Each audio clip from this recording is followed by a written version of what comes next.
Magandang morning mga ka-DIY. Sa kasalukuyan po ay brand out dito sa amin simula pa kagabi hanggang ngayon. Pero may mga customer na nagpapaprint dahil meron kaming setup ng solar setup.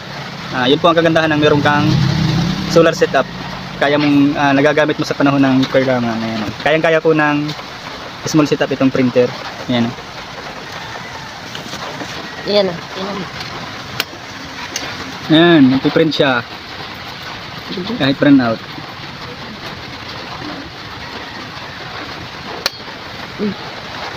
Kaya napakahalaga po talaga ng ng solar setup. Napakalaking tulong.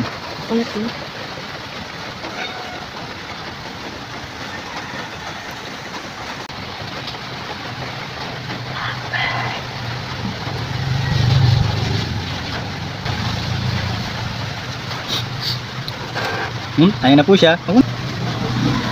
Kaya yung mga gusto dyan magpa-solar, mag-set up na kayo. Ayan.